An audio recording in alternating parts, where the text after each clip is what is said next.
My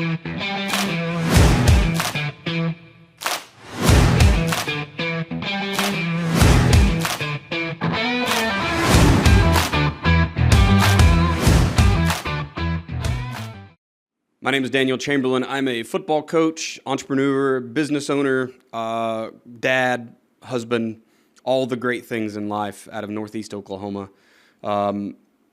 Episode today, we're talking a lot about me, my things in life. We'll get as deep as like my fears, goals, the level up process. You'll get to see me get this wonderful level up gift. I truly do cherish this, and how life can be kind of what you make of it. Welcome back to the Undefeated Defining Moments podcast, where this episode is powered by Freedom and brought to you by our great sponsors, M&D Drilling out of Waller, Texas. Today's very special guest is not only a football coach, he's a mentor. He serves our great country.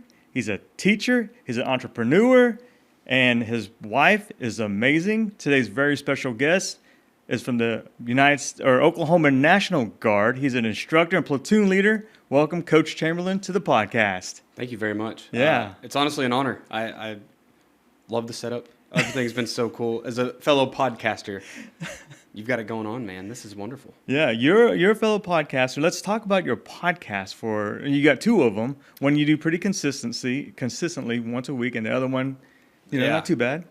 So we've got, being a football coach, I got drug into the podcasting by my mentor in the football side, Joe Daniel. And so he had been podcasting for 10 years when I joined him already. So he was kind of one of the originals to get football in the podcast realm. That wasn't real heard of.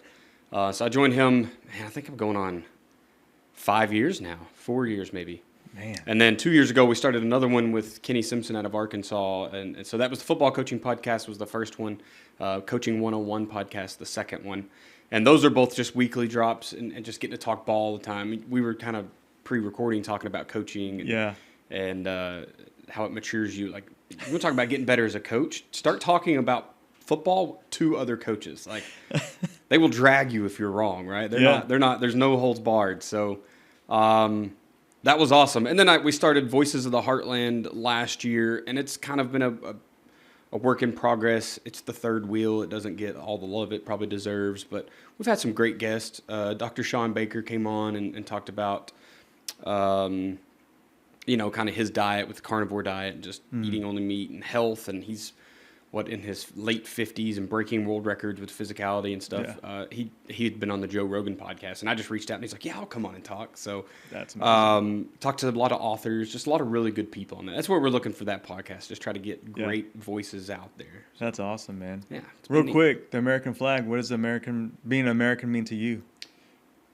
Choice, freedom, love, ease of life. All the things. Even without the serving side, so without the military side, like I can't imagine living anywhere else. You know what I mean? It's having been to some, I'm going to say 10 countries. I'm probably wrong in that, but somewhere in that roundabout area, everywhere you go, life's pretty neat, right? They have their own ways, but if you start thinking about the long terms and what we hold, near and dear to our hearts, of course, with freedom and all that, you start thinking about constitutional rights, and I just think about the right to own a gun, like just to be able to protect my family, go out and hunt deer when I want to, or ducks, or all the stuff we do. There's a lot of countries I've been to where that's not a thing. True. You know what I mean? Or they're so war torn that you need a gun, but it's a little more. It's much more of a need. Yeah. I don't know, man. There's a lot that goes into being American for it to not really take anything, right? Right. Yeah. If you're lucky enough to be born here, and then sometimes we take it for granted, I think. Yeah. Man, that's awesome. So you're an entrepreneur, you're a podcast, you're a coach, you're a mentor, you lead amazing men and women in the United States military. So it sounds like you're a level up type of guy. That's your mentality. Dude, all the time. On one of our podcasts, we have a thing that's just, what did we level up this week? And every week we have 2 or 3 apiece. Me and the other host are... we're very driven people. Love it, man. I don't know if you read that book, Driven, but it's just we'll never be to the end of our learning curve, right? We're going to constantly be learning. So That's it doesn't awesome. matter what we're doing. I read the book The Martian on the way down here. I finished it, the audiobook. I didn't drive and read, but the audiobook, because we watched the movie and we loved it. Yeah. But even in it, I'm hearing all the scientific terms and like, oh, I gotta know about this. So it sounds stupid, but video games is a great way to learn anything now, right? And in fact, they say some of the best learning is if you can turn whatever it is you need to learn into a game. Oh man. But there's a whole game out there for flying spaceships and like launching them, getting into orbit, and like flying around the universe. And I got my 7-year-old that's like, hey, I wanna play that too. And so he's learning all these scientific terms. It's wild. But That's awesome. we'll never quit learning. Yeah, level up is a great trait to have, to always want to level up, I think. Do you see your co-host in person, or do you? No, we don't. Everything's online. I thought that. I didn't know how far if you saw him every once in a while. Joe's in Virginia, so Okay. obviously, we've done a few live as we meet up at these big clinics. I have got to go to Virginia a couple times and just meet up with him. We didn't record episodes then. And then Kenny's in Northeast Arkansas, so he's still about 5 hours from my house. Right. So it's pretty good distance. Gotcha. Well, here's our level up gift to you. Hey, let's go. I love it. That's my new podcast cup right there. Yeah. Thank you. Yeah, so the late, great Jimmy Wilkerson and I were really good friends, and we're thinking about doing a level up type of podcast with Coach George. And, of course, Coach Jimmy Wilkerson passed away. So to carry on the tradition and the spirit, level up is the theme. Everything you do in life, you should level up. For sure. Yeah. Man, that's cool. Yeah. It was fun. We kind of stole it because we're gaming nerds, and That's awesome. And we stole it for our podcast because that's kind of the Yeah. mentality. But it has been for the first little bit, it was pretty life altering because we were constantly looking for ways, I think, to not only one up each other but to one up ourselves and have something to talk about. But now, Absolutely. dude, the wheels are rolling. So Yeah. I love it. You're a high-powered guy because we've talked about all the great things you have accomplished, are accomplishing, and continue to accomplish. What are some of your morning habits? Oh man, I grew up a night owl, so I don't. My morning habits are fight the alarm clock. I'm not gonna lie to you. I know that a lot of influential people, a lot of great leaders talk about get up, get things done before the rest of the world, right, and kind of outrun them to the finish line because you just simply started first. I struggle with that. Even being a military guy, I will never. I think back to the greatest generation, and those guys all woke up at 4 a.m. and drank their coffee because that's what they did, because they all served and they took that home with them. I don't know if it's just because I'm a National Guardsman or what, but I've kind of left that part of it out. Like I still can sleep till 10 a.m. and be up till 2 a.m. That's okay.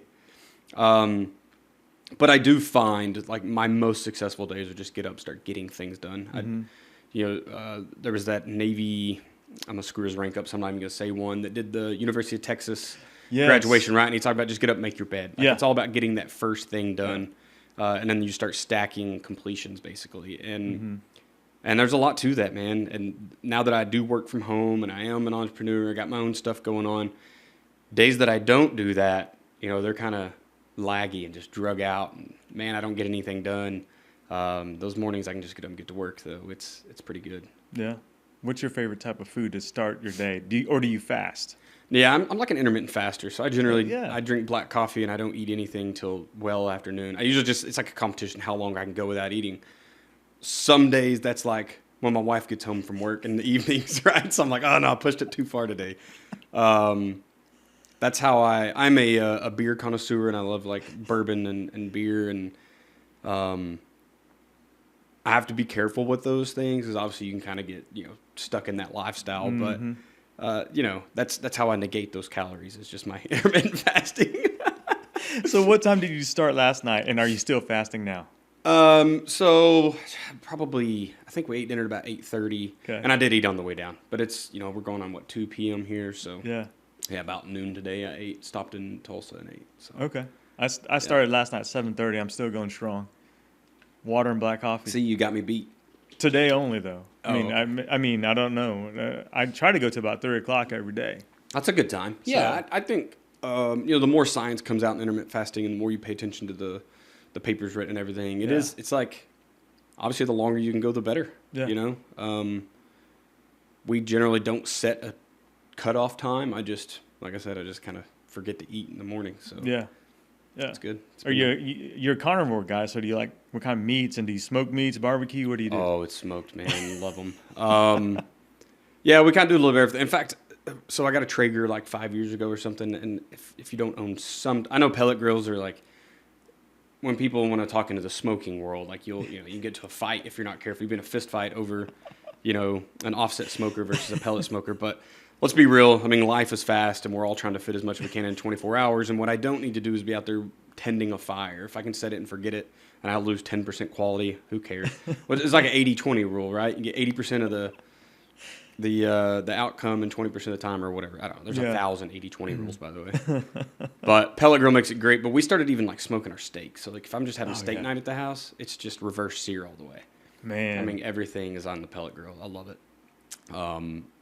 Not carnivoring right now. I usually try to start the year that way, so that's like my New Year's thing, and just take it as long as I can. Yeah.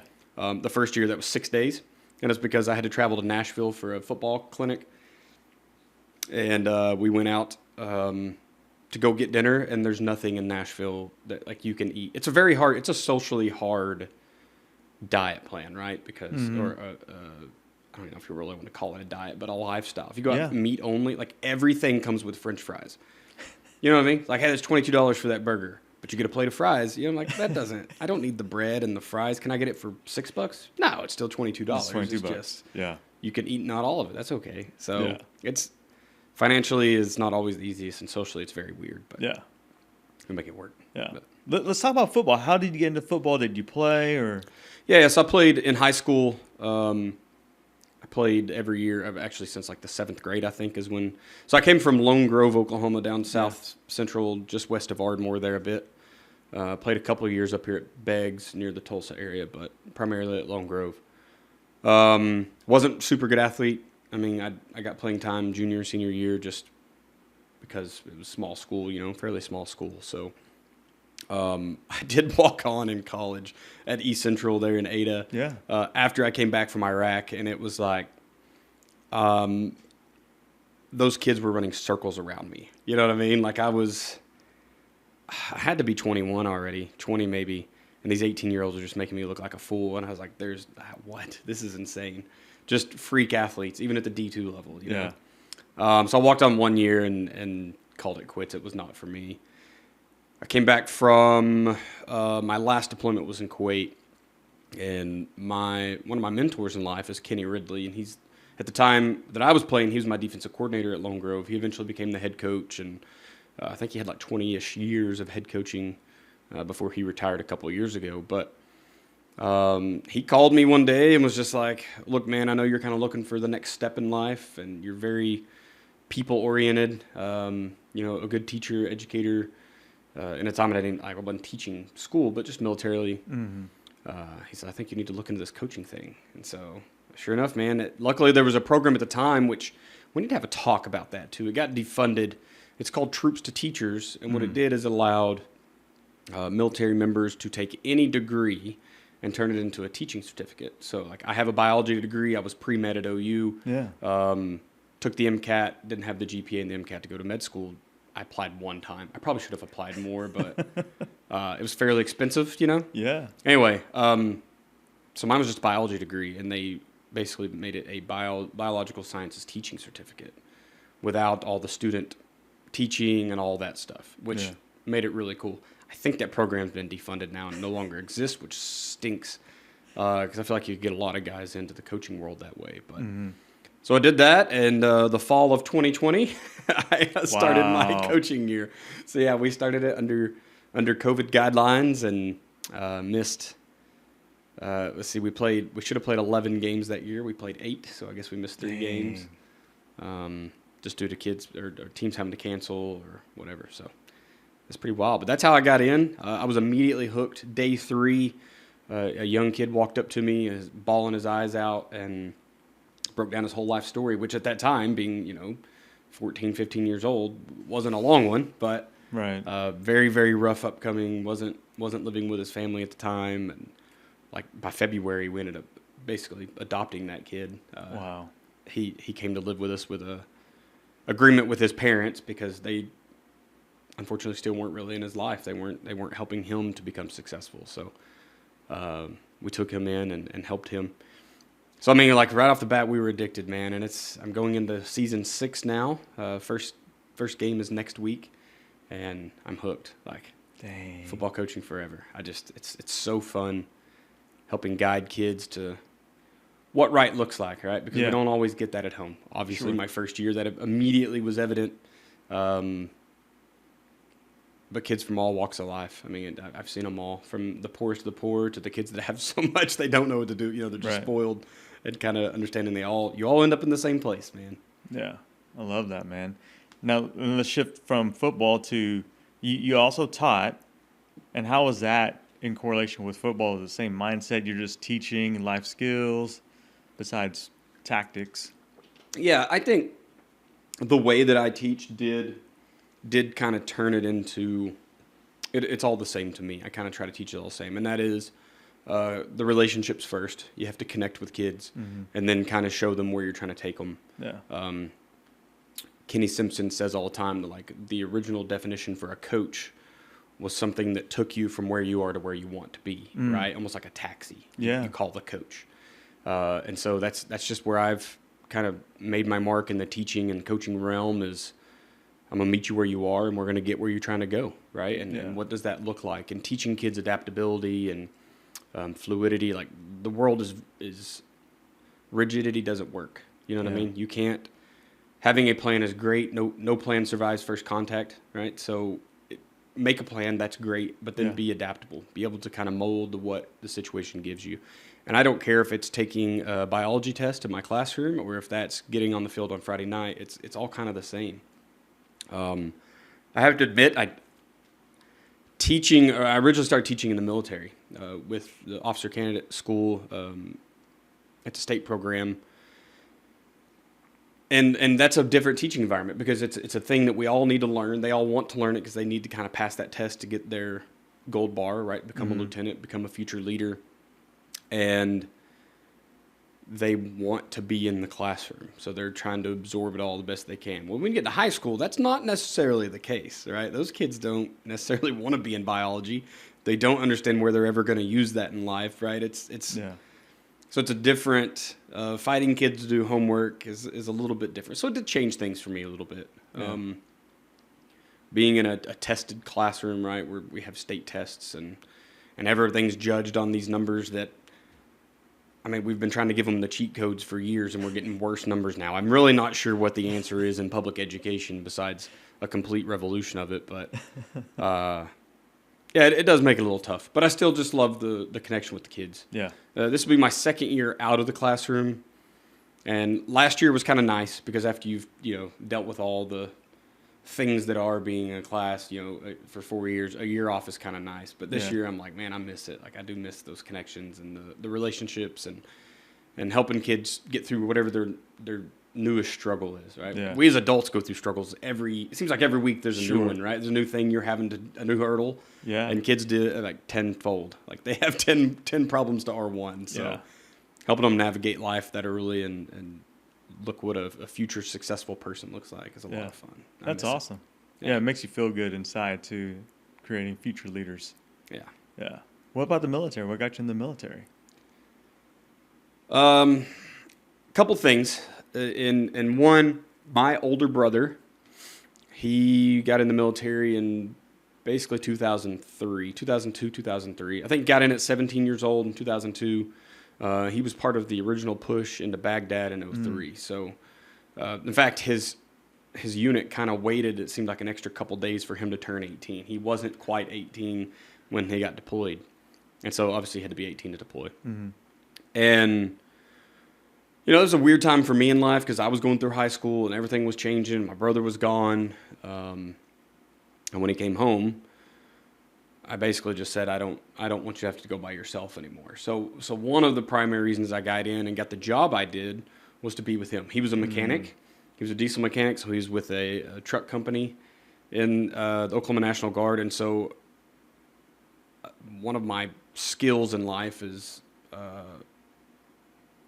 test taking or whatever. I score high on tests. So they were like, you have a great ASVAB and all these numbers, right? All the numbers they look at to get you a job, and they can kind of do whatever you want. And I picked to be a truck driver, and they were just like, what? Like, you know what I mean? But it was be with my brother. Like that was Yeah. my plan. And I wasn't mechanically inclined. That's one thing I did not have going for me. So I decided to be a truck driver. I'd still be with him. And it worked out. We got to deploy together once. We went back to Baghdad together once. And then he got out, and I've been twice without him. So Dang. he didn't hold up his end of the deal there. But the other thing was I was coming out of school, and I had high grades and everything, but probably laziness or just I didn't know. I didn't know what I needed to do, but I didn't end up with any scholarships or any grants or anything. We didn't fill that stuff out. I just didn't know what that was about. Completely on me and my parents, but I mean, my mom was the first, if I'm not mistaken, she was the first person on either side of my family to go to college. So like we were still learning that stuff, right? And so we didn't have kind of the guidebook how to get to college, how to successfully, get through there. So I needed it for the college money. Good thing about the National Guard is it will set you up for success in the future.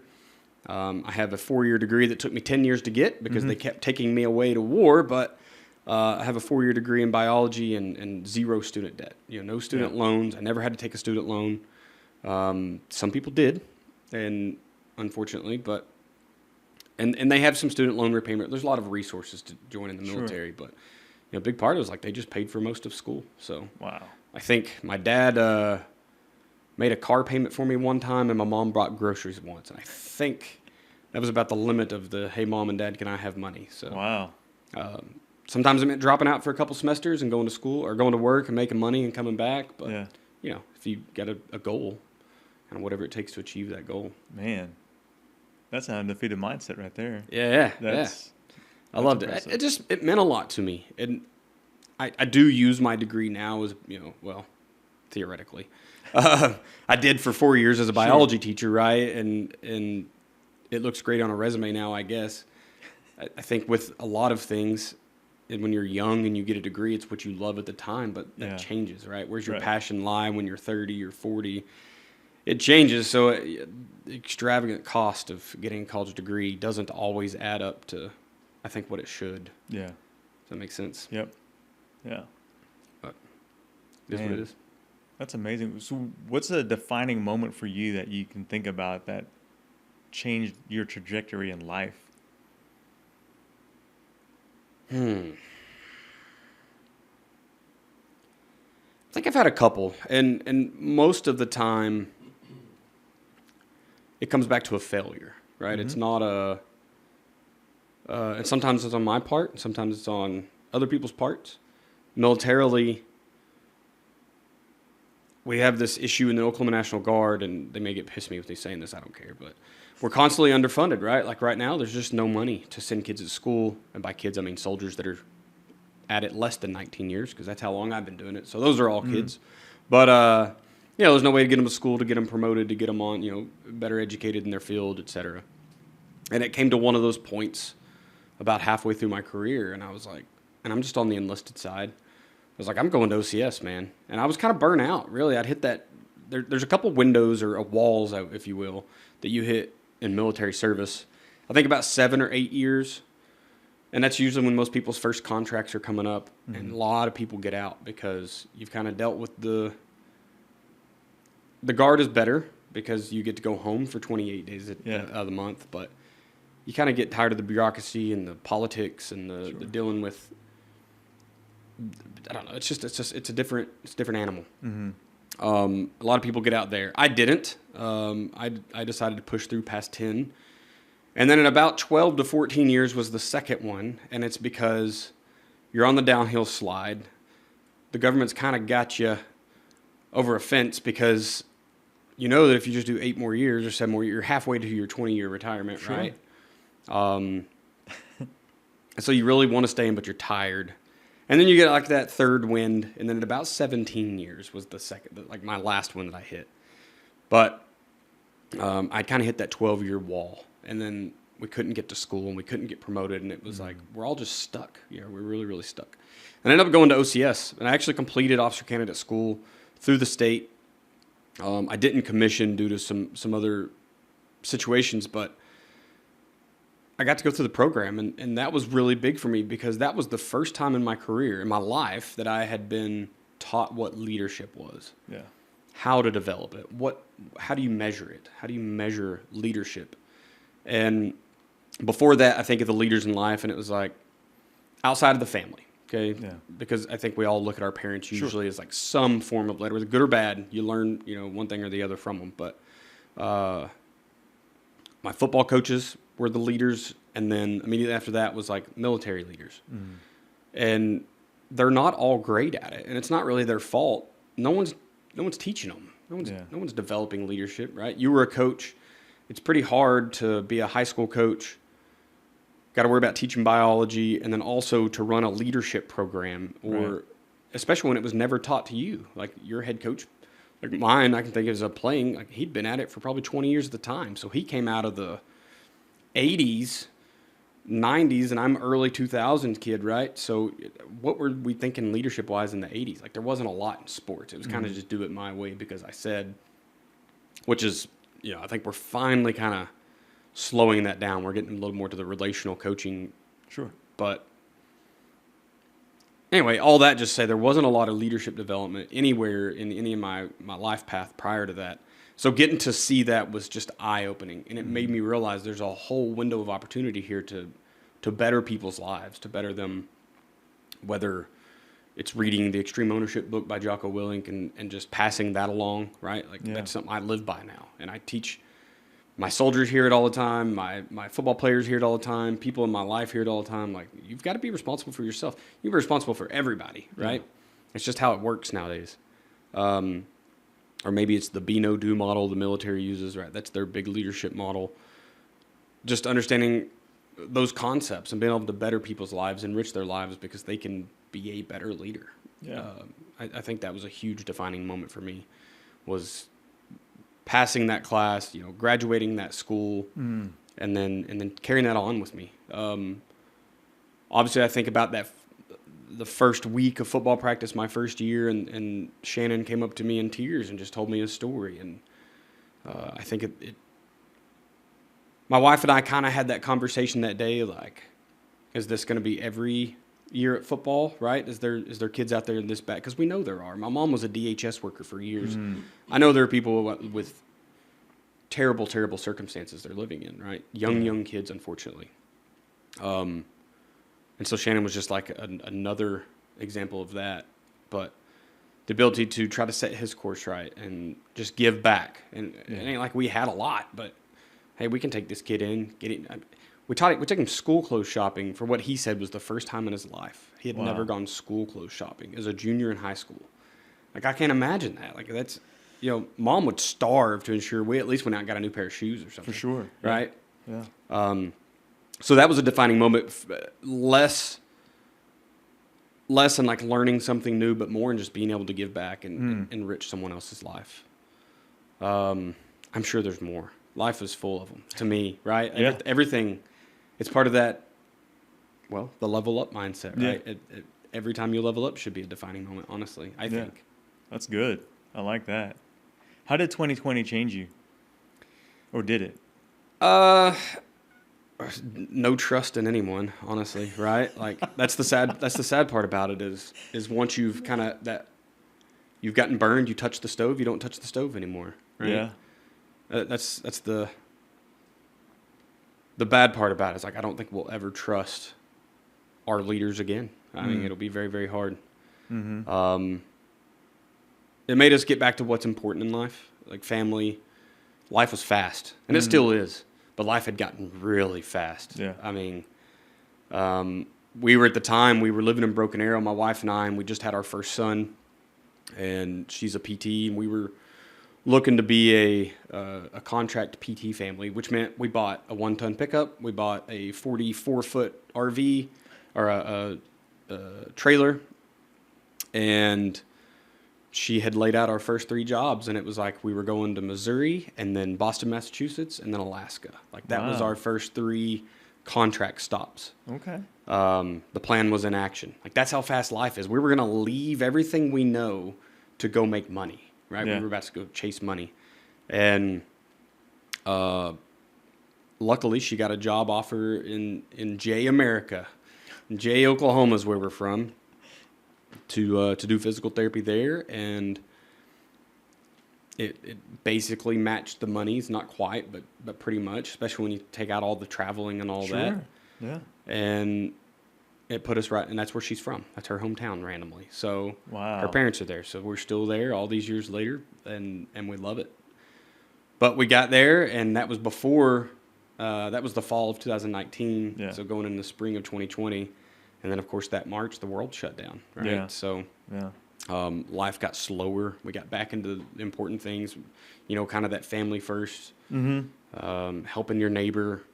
Like, all that mattered because people were without jobs. They were without, there's a ton of stuff. Now, here in Oklahoma, obviously, we didn't suffer as bad as some people. Right. We weren't, whatever political craziness there is out there in the world, we tend to be pretty foundationally solid here on our views. And so, like, we weren't all wearing masks, like, chaotically, and you generally don't see those types still around, but maybe we're just outlaws. I think that's what it is. I think we're just outlaws. But, anyway, it slowed life back down, and it got us back into that core home values. I mean, my father even moved across the state to move up there near us, and Wow. and all of that was not exactly because of COVID in 2020, but through tertiary effects, here he comes. So Yeah.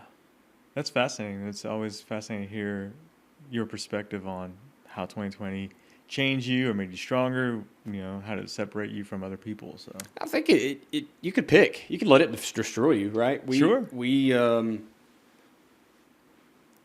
funny story about 2020. So we went on a cruise that year in March, and we went down to the Caribbean and did a 7-day or whatever. We came back, and when they parked our ship, there's a line of people to get on the boat, right? We're coming off, and they sent them all home. We were the very last cruise ship that got back in to Galveston before, I think that was Carnival, before they shut down all their cruise lines, right? So dang. I think about, like, circumstances are weird, but those people going home, they were mad, right? And COVID to them broke them, I'm sure, right? Because, we didn't get to this super expensive vacation. I'm sure Carnival made it right financially, but it's kind of a whole bunch of those circumstances. Like, you either let it defeat you or you kind of capitalize on it. And I don't know. We just chose not to be defeated. I mean, in football, like I said, we lost some games, and those seniors lost games off their senior year. And, I mean, those kids, all of them, lost some experiences of football because of COVID. But also, they had one of the most chaotic seasons ever, and they can talk about that forever, right? Yeah, so maybe they lost a few games, but it was a wild time. I think we have to look back at education. Being a teacher, I think about a lot, but we're still seeing the effects, a lot of bad effects from COVID, because kids went months without school. I mean, some of them showed up here in Oklahoma, especially. Most of the time we went, but teaching was wild, man. Like, we limited days, we limited kids in the classrooms. Like, I'm supposed to teach 200 kids biology, and I taught 50. Like, how do you manage that, right? Like, where do those other 150 kids get their biology education from? They didn't. Right. So we're still seeing that. But it's kind of the same thing. Like, now as a teacher, you get to choose to, like, make it right. You get to choose to hopefully revolutionize what we're doing in public education and quit teaching to tests. And I don't even know that the tests are what they're supposed to be. I don't know. Once again, I don't know the answer there. But get back to, like, giving people a good education. Like, you're going to have to do some makeup duty here and catch up, but I think it's doable. But it just gives you another challenge, another hurdle to jump, right? Yeah, I mean, that's true, because you think back about it, what do people say is like 15 or 30 days to create a habit, and it takes 3 times as long to break that habit. Yeah. So if you think about that, then do the multiplier effect on that. You're still, to your point, you're still trying to break those bad habits that were picked up during mid to late 2020. Yeah, for sure. Into 2021. Yeah. So I don't know that we'll ever completely rebound from it. I think that was a life-altering event. Yeah. Well, I think you put it well. It's like, man, I don't know who to trust. Like, that trust is hard you got to earn it. And it takes a long time to freaking earn trust. That as a coach and as a human being, as a dad or husband. Yeah. Yeah, I think that will be the biggest takeaway. People will, I mean, still to this day, like,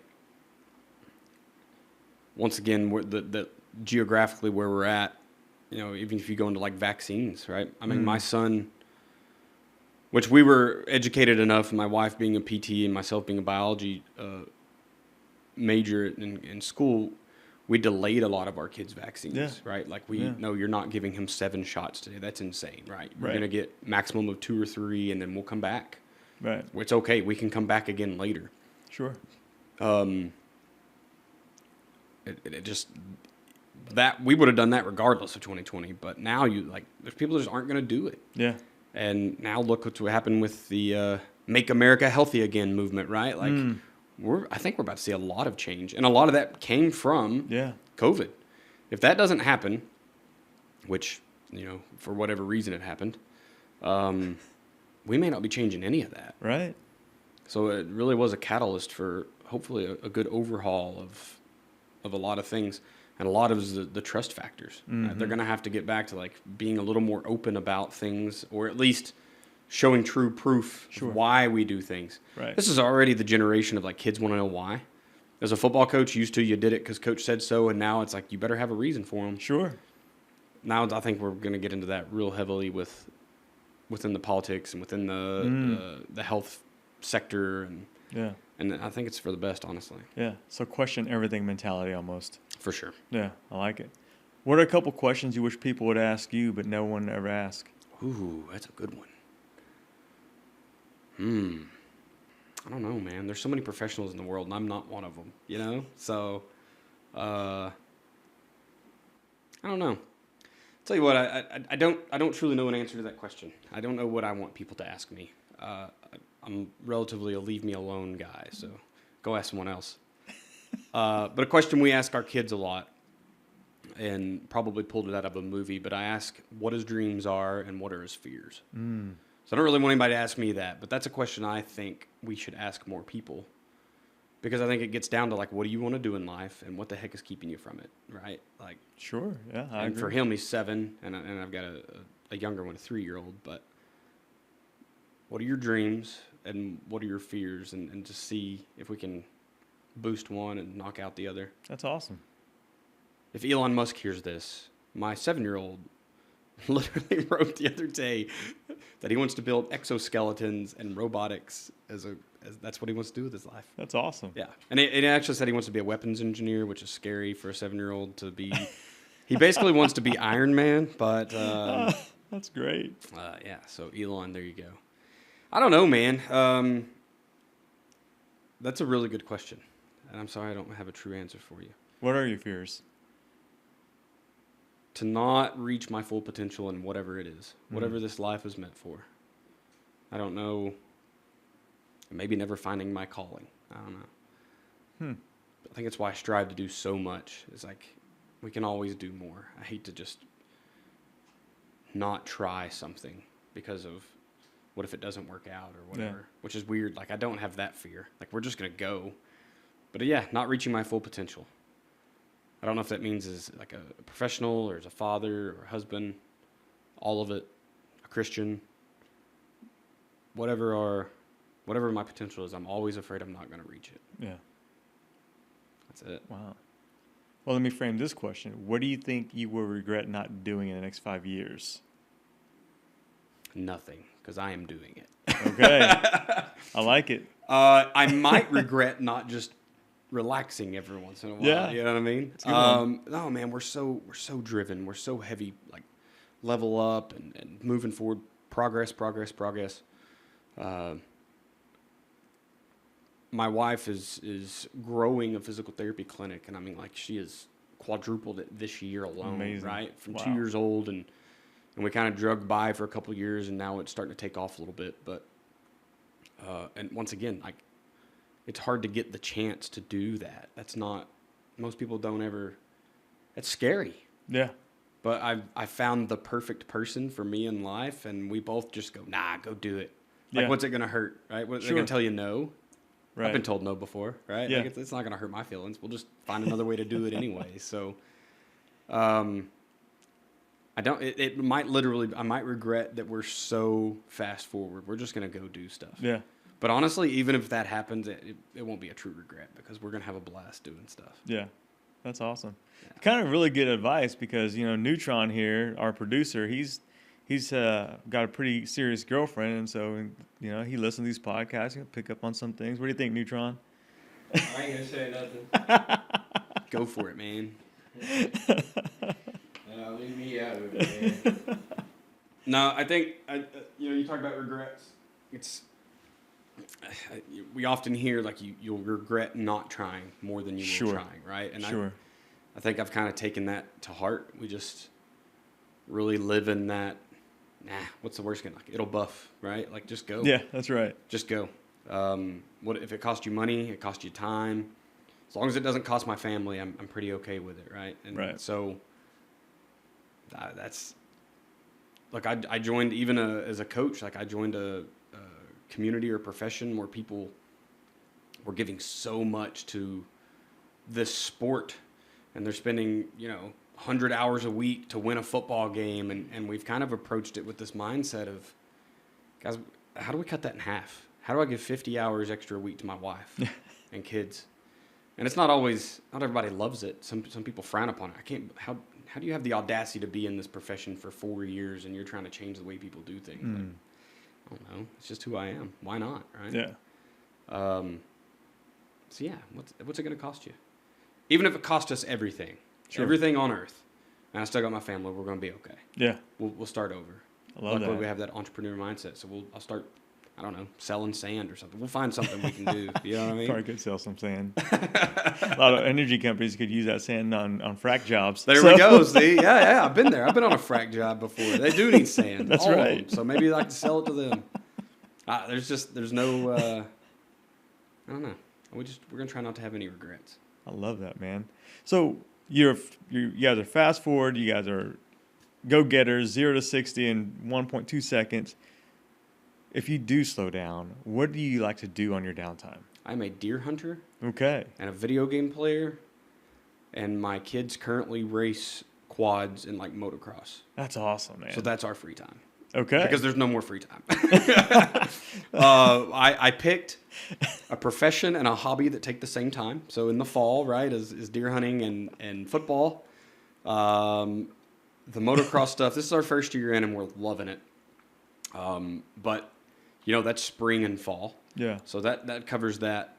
We'd love to travel. I told Jerry I'm a beer and bourbon connoisseur, and so like I want food and I want good brew. Yeah. Right? Wherever we go, that's what I want to find. Like show me to your best restaurant and the best tap house around. Yeah. And those are the things we want to go try. So I guess if we just like had a spring off, we weren't doing anything else, that's what it'd be: travel for food and drink, and just I think trying people's culture starts with what fuels them. And I'm a big proponent of trying other cultures. Ours is so vanilla.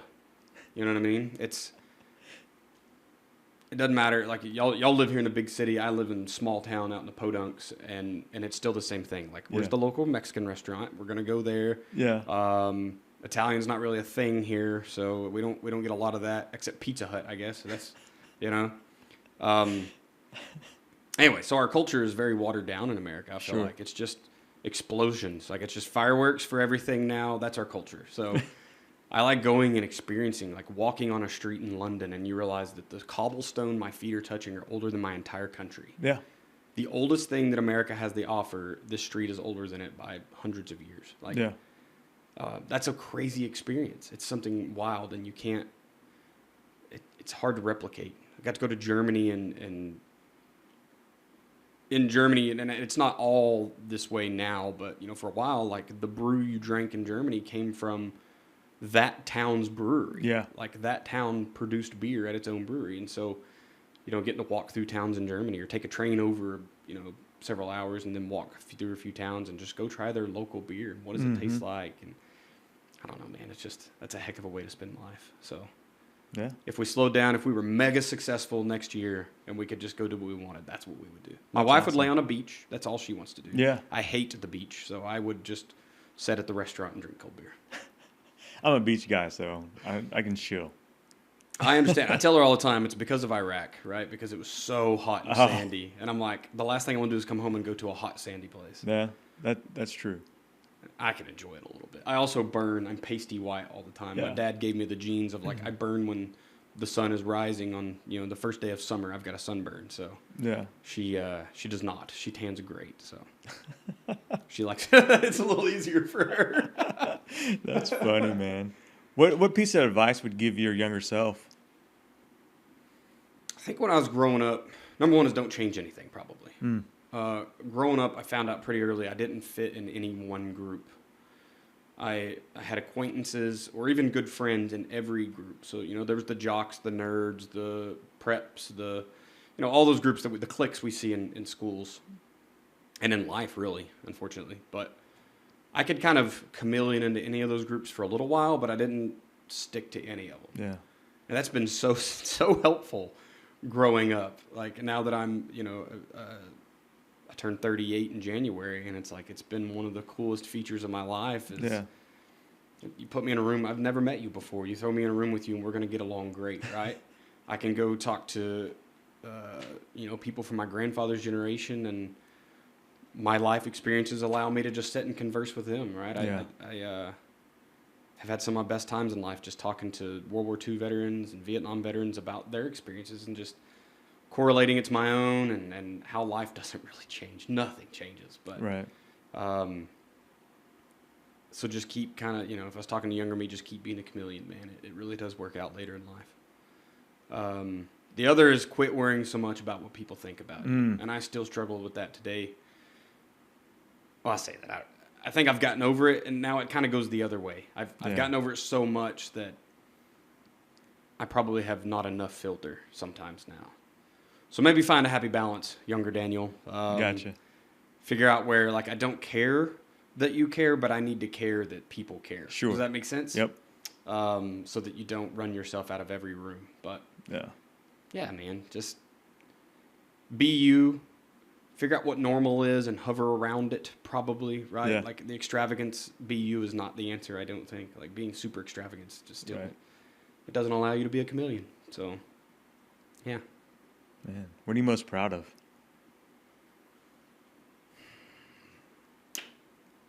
Watching my two kids,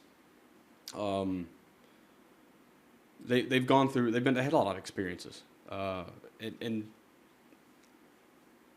I think my proudest moments as a human have been watching their intelligence levels come to fruition.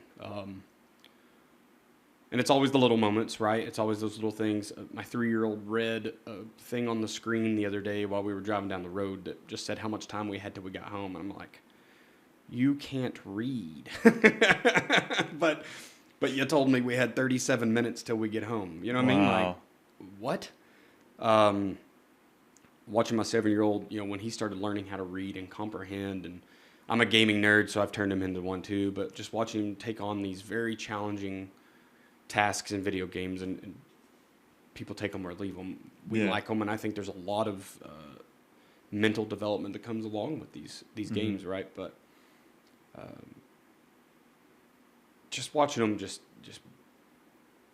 be smart, I guess, is right? But they're just tackling school like it's nothing.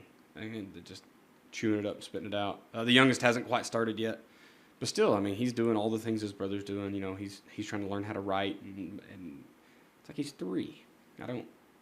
So, yeah, man, that's been it. That's been my proudest thing. Is whatever we've taught them in life. At least they value this learning thing, leveling up, if you will. Right? Like they value that, gaining a skill.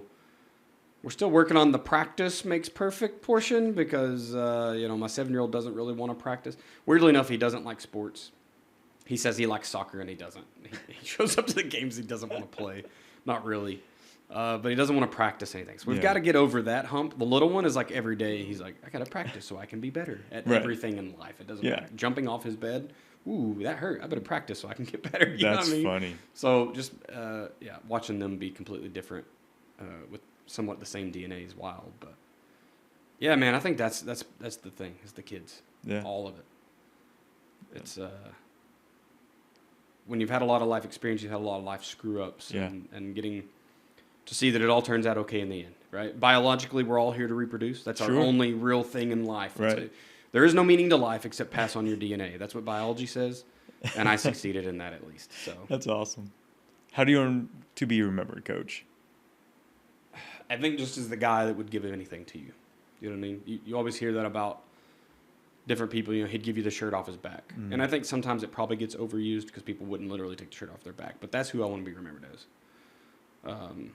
Once again, if I end up with nothing in life but my family, I've done really, really well. Everything else is gravy. So if I can give some of that to someone else, I'll never have Elon money, but I was never going to have that anyway, right? I need to be able to feed the kids and get them to adulthood and everything else. Like, I just want to help other people. Man. So as long as we can do that, have some fun along the way, enrich our kids' lives and teach them about other cultures, and that life isn't this vanilla that we live in on the everyday as the average American, where you just wake up and go to work and go home. Like, that's no way to live life. Right. If we can do all of the things we want to do and still give away to other people, I think that's what I'll be remembered for. Man. I don't know the full playbook to get there, but it is what it is. If someday I get to coach at a high level, that'd be cool too. Yeah. But I don't need to be remembered for that. So it sounds like you're going to create your own playbook. That's right. Yeah, which it's kind of what we do as coaches, right? Yeah, that's right. And you don't open we the steal playbook. from everyone else and we put it in our own playbook. That's what I'm going to do. And you don't open up all at once. That's right. I mean, just strategy depends on who you're playing against and what moments life throws at you. Just depends on those moments where you open your playbook. And that's right. Tools in the toolbox. Right? That's right. That's what we always say. I Tools love in the it. toolbox. Use the one you need. Yeah. Man, well, I love it, Coach. This was great for me selfishly because you gave me good energy, so I was able to pick it up and I'll be able to take it the rest of the day. And for the drive, 4 or 5 hours to come down here, you're in Oklahoma City. I appreciate that. It's awesome. Yeah, dude. No, I couldn't pass up the opportunity. I actually had, to be completely transparent, I had another task bringing me to town, but that task went away. So I was like, nope, I'm sticking with it anyway. Oh, did it? Yeah. So. Oh, man. No, but it's worth it, man. I think this is what we need more in the world is just sit and talk. And if it takes a podcast, if it takes microphones to get people in the room, so be it. Like, who cares? Yeah. I think it's a wonderful tool to just get people back to communicating. Kind of that culture thing. Like, you got to go experience what other people are experiencing. Yeah. Now I'm jealous because I don't have a studio this nice. Mine has a computer screen. I put a neat little bookshelf behind mine too, so you can see it on the webcam. It's fantastic. But, I stole some ideas here. I got some energy from here. I'll take home. Yeah. Try my own studio. Whatever you need. I mean, our sponsors are awesome people, and they're not just our sponsors, but they're really great friends of ours. And I mean, they helped us do so many things. Because my wife and I, we went through IVF to finally have Champ, and man, just their support and friend support, family support, needed. Yeah. All the time, rest of our lives. And it's good that y'all can support each other. They can support you there, and something as frivolous as a podcast, right? Like that's what you want in relationships. Relationships over everything. Yeah. Love it, man. Well, thanks again, Coach. All the best to you and your future, the season podcast, being a mentor, serving our great country, as always. Appreciate it. So, we appreciate you. Thanks for having me on. Absolutely. All right, that's a wrap.